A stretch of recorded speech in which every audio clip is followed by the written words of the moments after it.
The distress beacon pierced through the static like a knife through silk.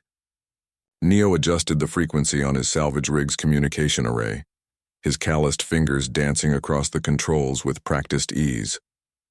Out here in the outer terminus, distress calls usually meant pirates or worse, corporate death squads cleaning up loose ends. But this signal was different. It pulsed with a biological rhythm, ancient and desperate. Stupid, stupid, stupid, Neo muttered to himself as he changed course toward the source. His mechanic's instinct screamed at him that this was a bad idea. But 20 years fixing everything from colony generators to warship engines had taught him one thing. When something called for help, you answered. The asteroid field loomed before him like a graveyard of stone giants. Neo threaded his small craft between the tumbling rocks with the confidence of someone who'd spent more time in zero-G than on solid ground. The signal grew stronger, leading him deeper into the field until he found them. Two massive forms were trapped in the twisted wreckage of what appeared to be an ancient containment vessel. Titan dragons. Neo's breath caught in his throat. He'd heard stories everyone had, but seeing them was something else entirely. Each creature was easily 50 meters long, their scales shimmering with an iridescent quality that seemed to shift between dimensions. One was silver blue like starlight, the other deep crimson like a dying sun. They were dying. The containment field generator was still active, its unstable energy matrix slowly cooking them alive.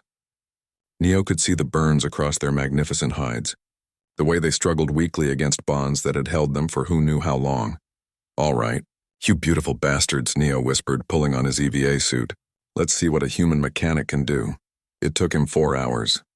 4 hours of delicate work, bypassing alien technology that predated human spaceflight by millennia, rerouting power conduits, and dismantling failsafes designed by minds that thought in dimensions he could barely comprehend. But Neo was good at what he did. The best, some said. He'd rebuilt a quantum drive with nothing but spare parts and sheer stubbornness. This was just another puzzle. When the containment field finally collapsed, the two Titan dragons surged forward and stopped. They floated in the void, turning their massive heads toward Neo's tiny figure.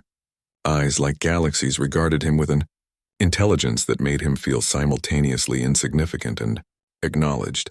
Then they followed him back to his ship. Neo's workshop station was cramped with two Titan dragons coiled around the exterior, docked like cosmic serpents guarding a treasure. He'd spent the evening treating their wounds with a combination of advanced medical gel and improvised solutions that would have made xenobiologists weep. The silver blue one, he'd started thinking of her as Katniss. After an old story his grandmother used to tell, had been especially patient, allowing him to work on the deep burns along her flanks. Night cycles in space were artificial, but Neo kept them anyway. Habits from Earth died hard. He was in his quarters, nursing a bottle of synth whiskey and staring at nothing when he felt it. A presence in his mind, gentle but vast, like standing at the edge of an ocean. Human Neo nearly dropped his bottle. The voice, if it could be called that, resonated directly in his consciousness. It felt ancient, patient, and unmistakably alien. You freed us. We would speak with you. Katniss?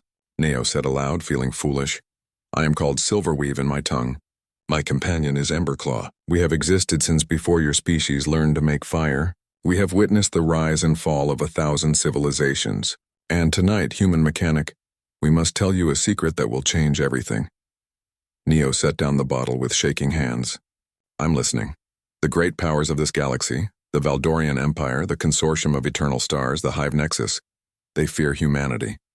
Not because you are strong, not because you are numerous, but because of what you represent. Emberclaw's consciousness joined Katniss's, a presence like molten metal, warm and fierce.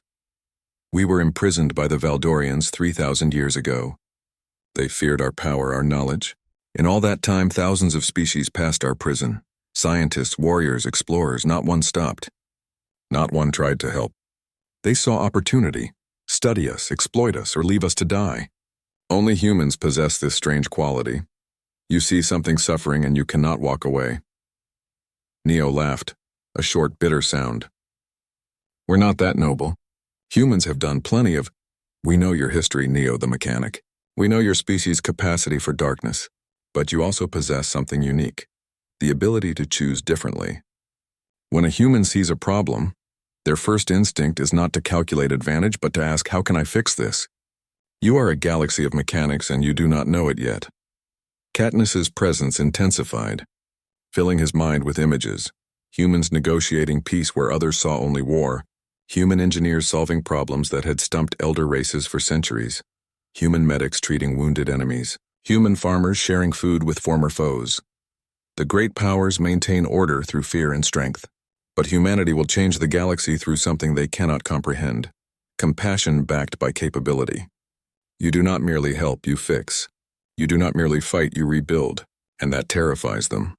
That's why they keep humans confined to the outer sectors, Neo realized. The quarantine zones, the economic restriction, yes, they cage you as they caged us. But we dragons remember the old prophecies. When a species emerges that saves without asking for payment, that builds without demanding worship, that fights only to protect, that species will unite the stars not through conquest, but through inspiration. Emberclaw's consciousness pulsed with something that felt like determination.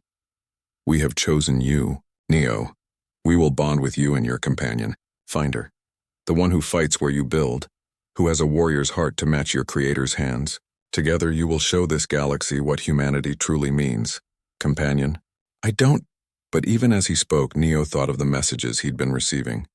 Captain Katniss Everdeen of the merchant vessel Phoenix Rising, stranded 3 systems over after defending a colony from raiders. She'd been asking for a mechanic. Everyone else had refused. Too dangerous, they said. Too far into contested space, Neo smiled slowly. All right then, let's go fix this galaxy. Outside his station, 2 Titan dragons spread their dimensional wings, ready to carry humanity's stubborn hope to the stars. The secret was out. Humanity didn't know it yet, but they were about to change everything. 1 repaired ship, 1 defended colony, 1 saved life at a time, because that's what humans did. They saw something broken, and they couldn't help but try to fix it, even if it meant fixing an entire galaxy. The end.